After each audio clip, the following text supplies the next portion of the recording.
주 안에서 사랑하는 여러분, 모든 사람들은 지식이나 부를 축적하기 위하여 노력합니다.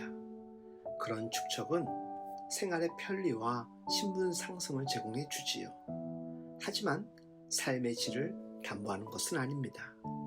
오늘날 지식의 팽창과 물질적 풍요를 이룬 이들도 많지만 파산을 맞은 사람들도 많습니다. 이런 시대의 흐름 속에서 사람들은 영혼의 빈사 상태에 놓이게 됩니다. 우리 시대는 외적 성과에 비해 내적인 결핍에 빠지는 이들이 허다합니다. 물질적 부는 많은 경우 영적 안일에 빠지게 하고 영혼을 쉽게 잠들게 합니다. 진정한 삶의 풍요는 영혼의 부를 쌓을 때만 찾아옵니다. 영혼의 부요함은 하루아침에 이루어지지 않지만 그렇다고 하루아침에 사라지지도 않습니다. 영적 순례는 종종 마라톤에 비유됩니다. 마라톤 초기 1km 지점에서 1등 했다는 것은 그닥 중요하지 않습니다. 저는 단축 마라톤조차 도전한 일은 없지만 마라톤을 하다 보면 중도에서 포기하고 싶은 유혹이 순간순간 찾아올 듯 합니다. 참고 인내하는 것 자체가 힘이고 능력인 게 있듯이 영적 여정도 견디는 것 자체가 능력입니다. 1, 2개월 혹은 1, 2년이 아니라 평생의 훈련입니다. 영혼을 부지런히 지속적으로 돌보는 일은 익숙해서 될 일도 아니고 언제나 진지한 자세를 우리에게 요청합니다. 영적인 풍요의 자리는 말씀과 기도에 축적된 힘으로 얻게 되는 결과물입니다. 분주한 시대는 모든 것을 피상적으로 대하게 합니다. 영적으로 둔감해지고 신앙의 피상성을 극복하지 못해 영혼의 힘이 없으면 이내 우리 영혼은 깊은 나락으로 순간 곤두박질합니다. 진지함이 결여된 활동 위주의 신앙은 기능적 만족 정도로 그칠 뿐입니다. 기계적 묵상과 습관적 기도 생활은 결국에는 불씨가 꺼진 화로가 될 수 있습니다.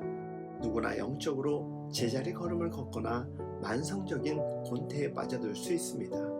굳어진 틀을 깨지 않고 지루한 습관적 반복을 하다 보면 어느 순간 생명력을 잃어버리게 됩니다. 사랑하는 여러분, 진정한 삶의 부요는 의도적으로 침묵의 시간을 만들고 깊은 묵상을 통해 영혼을 가꾸어 나아가다 보면 자신도 모르게 삶의 자리 구석구석에서 꽃피우고 체감되는 풍요로 바뀌어집니다. 거칠애로 치장한 종교인으로서의 신앙으로는 오래 버틸 수 없습니다. 자신도 이해하지 못하는 상투적인 수로들을 내뱉는 영적 허영을 몰아내야 합니다. 내면에서 흐르는 생각의 편린들을 감지하였다면 영혼의 탐사 작업을 통해 정화의 과정을 꼭 거치시기 바랍니다. 이때 내적인 상태를 꾸밈없이 하나님 앞에 노출시키는 용기가 요청될 것입니다. 영혼의 회복을 하려면 복잡한 내면의 상태가 정리되어야 하고 엊그제 말씀드린 영적 재고 파악을 지속적으로 체크하는 가운데 신앙의 거품은 제거되고 제거된 그 자리에 구주와 복음의 능력이 자리 잡혀 나가는 것이지요. 우리가 익히 경험해서 알듯이 타락한 세상에서 영혼은 너무나도 쉽게 오염됩니다. 마음이 분산되고 쫓기는 순간 삶은 무의미한 허상에 매이고 집착하게 되지요.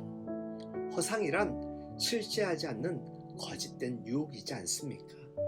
현대인들은 현실에서 열심히 살아가고 있지만 탈진의 늪에 빠져 헤어나오지 못하고 있습니다. 탈진의 끝은 소진이고 불행으로 연결됩니다. 겉으로는 화려한데 텅 빈 내면으로 스스로 훼손되어 가는 사람들이 늘고 있습니다. 바울은 사람의 겉모양의 세력과는 달리 속사람인 영혼은 더욱 새로워져 갈 수 있다라고 고백합니다. 고린도후서 4장 16절의 말씀입니다. 그러므로 우리가 낙심하지 아니하노니 우리의 겉사람은 낡아지나 우리의 속사람은 날로 새로워지도다. 시간의 흐름에서 삶의 마모를 막으려면 거짓된 목표에서 벗어나야 합니다. 부의 축적, 세상의 성공만을 바라보며 달려가고 있다면 이보다 잘못된 목표도 없습니다. 제 아무리 축적하고 성공해도 결국 겉사람의 쇠퇴는 막을 수 없으니 우리가 할 수 있는 최선은 영혼의 상승 곡선을 그려가는 일입니다. 그러다 보면 참되고 진정한 부요와 풍성함을 누리게 될 것입니다. 외적 세계보다 내면의 부요를 위해 관심을 쏟으십시오. 무너진 삶의 불균형을 분석하고 표면적 활동과 내면적 활동의 균형을 맞추는 일에 힘쓰십시오. 끊임없이 밀려오는 세속적 충동을 거부하고 영혼의 질을 높이기 위한 노력에 조금만 더 힘을 쏟으며 수고해 주십시오.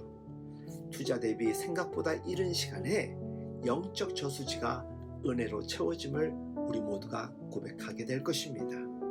부유한 삶을 위해 성령께서 허락하시는 참된 기쁨을 요청하시고 우리의 영혼 안에 거하시도록 나를 내어드리고 성령님을 모십시오. 유혹이 잦다곤 하지만 그보다 훨씬 자주, 아니 늘 다가오시는 하나님을 외면하지 말고 즐거이 모셔드리십시오. 최고의 평안과 최고의 부는 주님 주시는 부요와 풍요입니다. 눈에 보이는 것이 아닌 하나님으로 충만하십시오. 이왕이면 힘 좀 빼십시오.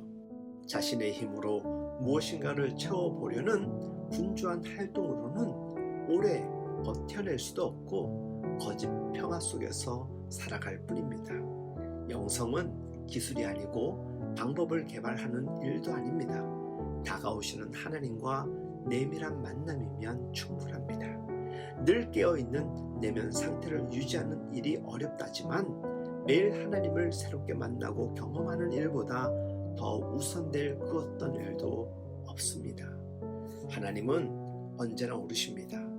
하나님과의 밀도 높은 영적 만남을 지속하면 언제나 옳은 길로 인도함을 받을 것이고 결국 진정한 부와 풍요로 즐거이 춤출 것입니다. 주 안에서 사랑하는 여러분, 진정한 삶의 부요는 당장의 투자 수익처럼 다가오거나 느껴지지 않을 수도 있지만 과정도 그 자체로 은혜가 될 것이고 결과는 두말할 것 없이 최고의 삶으로 보답될 것입니다. 오늘 하루도 철로 역정과 같은 인생의 여정 가운데 승리와 평안, 소망이 함께하길 예수님의 이름으로 축복하며 응원합니다.